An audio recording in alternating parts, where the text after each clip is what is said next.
SSC পরীক্ষার্থীরা আসসালামু আলাইকুম। আজকে একাডেমি চ্যানেলে তোমাদের জন্য একটা গুরুত্বপূর্ণ ভিডিও নিয়ে আসছি। সেটা হলো অনেকে দুঃসংবাদ বলতে পারো এবং অনেকে একটা ভালো সংবাদও বলতে পারো।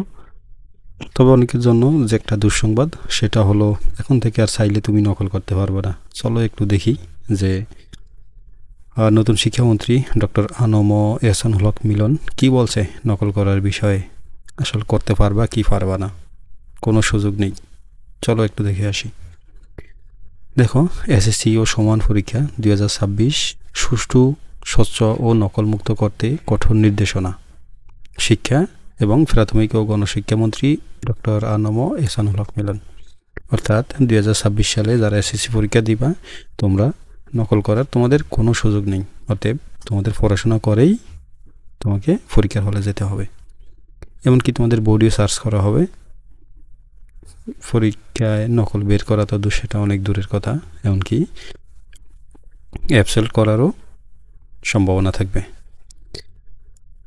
দেখো, এসএসসি ও সমান পরীক্ষা 2026 সুষ্ঠু, স্বচ্ছ ও সময়োপযোগীভাবে পরিচালনার লক্ষ্যে শিক্ষা মন্ত্রণালয়ের সভাকক্ষে সকল শিক্ষা বোর্ডের চেয়ারম্যান এবং মন্ত্রণালয়ের ঊর্ধ্বতন কর্মকর্তাদের সাথে এক গুরুত্বপূর্ণ মতবিনিময় সভা অনুষ্ঠিত হয়েছে।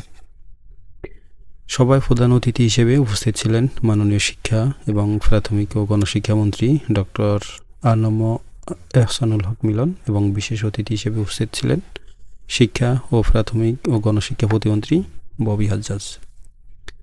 কি হয়েছে আসলে মিটিংয়ে এসএসসি পরীক্ষার্থীদের সাথে? দেখো, সবাই মাননীয় মন্ত্রী এসএসসি ও সমান পরীক্ষা 2026 এর সার্বিক প্রস্তুতি পর্যালোচনা করেন এবং ঝুঁকিপূর্ণ কেন্দ্রগুলো পুনরায় তদন্ত করে হালনাগাদ তালিকা প্রণয়নের নির্দেশনা প্রদান করেন। তিনি পরীক্ষায় যে কোনো ধরনের অনিয়ম ও নকল প্রতিরোধে কঠোর অবস্থান পুনর্ব্যক্ত করে বলেন, ডিজিটাল ডিভাইসের মাধ্যমে নকল প্রতিরোধে প্রয়োজনীয় আইন প্রণয়ন করা হবে।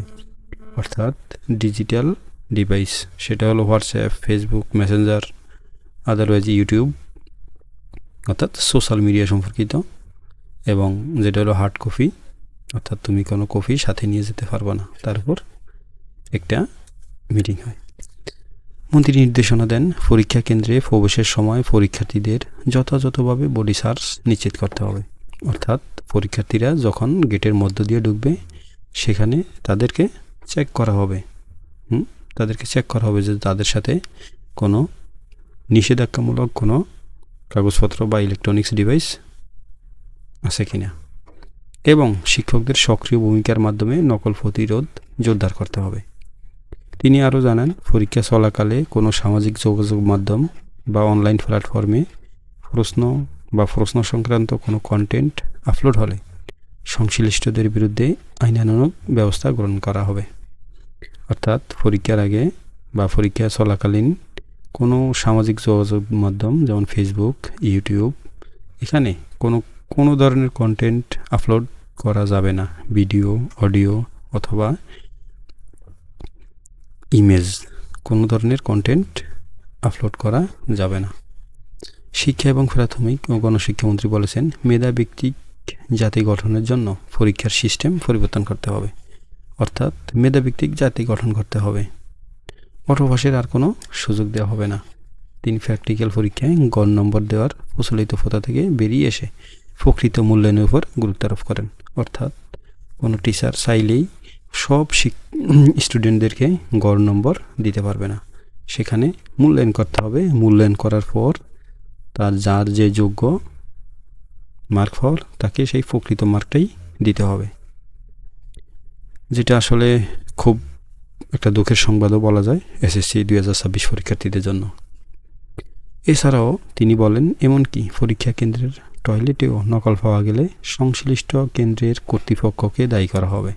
তাহলে কি একবার তোমরা চিন্তা করতে পারতেছো যে আসলে যদি তোমাদের সাথে নকল থাকে তাহলে কি হবে?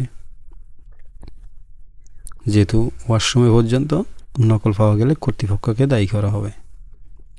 নকল প্রতিরোধে দেশব্যাপী বিভিন্ন জেলায় মোটিভেশনাল মিটিং আয়োজন করা হবে বলেও তিনি জানান। সবাই মন্ত্রী যেসব জেলায় জেলা স্কুল নেই সেখানে জেলা স্কুল প্রতিষ্ঠার পরিকল্পনার কথাও তুলে ধরেন এই জেলা স্কুলগুলোতে প্রথম শ্রেণী থেকে দ্বাদশ শ্রেণী পর্যন্ত অর্থাৎ উচ্চ মাধ্যমিক স্কুলের আদলে হবে, যা দেশের শিক্ষা ব্যবস্থাকে আরও শক্তিশালী ও সমন্বিত করবে। অর্থাৎ যেসব জেলা স্কুল নেই সেখানে জেলা স্কুল তৈরি করবে, সেখানে প্রথম থেকে দ্বাদশ শ্রেণী পর্যন্ত পড়াশোনা করতে পারবে। সবাই এসএসসি ও সমান পরীক্ষা 2026 সুষ্ঠু, স্বচ্ছ ও গ্রহণযোগ্যভাবে সম্পন্ন করার লক্ষ্যে প্রয়োজনীয় দিক নির্দেশনা প্রদান করা হয় এবং সংশ্লিষ্ট সকলকে দায়িত্বশীলতার সাথে কাজ করার আহ্বান জানানো হয়। এখানে তিনি আরও কিছু কথা বলেন, সেটা হলো যেমন টিচাররা অর্থাৎ শিক্ষকরা আগে নকল করার সুযোগ দিত, এখন সেই শিক্ষকরাই নকল বন্ধ করবে। প্রয়োজনে সেই শিক্ষকদের নিরাপত্তার দায়িত্ব দেবে ডক্টর এহসানুল হক মিলন। অর্থাৎ কেউ যদি নকল করার সহযোগিতা করে সেই শিক্ষকের বিরুদ্ধে কঠোর ব্যবস্থা নেওয়া হবে এবং কোনো শিক্ষার্থী যেন নকল করতে না পারে সেই দিকে শিক্ষককে অবশ্যই সজাগ এবং সতর্ক দৃষ্টি থাকতে হবে। তাহলে এসএসসি 26 যারা পরীক্ষার্থী, তোমাদের জন্য শুভকামনা। তোমরা পড়ার টেবিলে বসো, আসলে বেশি দিন সময় নেই, তাই পড়াশোনা করেই তোমাকে পরীক্ষার হলে যেতে হবে এবং পাস মার্ক তোমাকে নিতে হবে। তো ঠিক আছে, আজ এই পর্যন্তই, দেখা হবে পরবর্তী কোনো ভিডিওতে। যদি তোমরা নতুন হয়ে থাকো আমার চ্যানেলটি সাবস্ক্রাইব করো, পরবর্তী ভিডিও পাওয়াতে গুরুত্বপূর্ণ ভিডিও যেন মিস না হয়। আজ এই পর্যন্তই, আল্লাহ হাফেজ।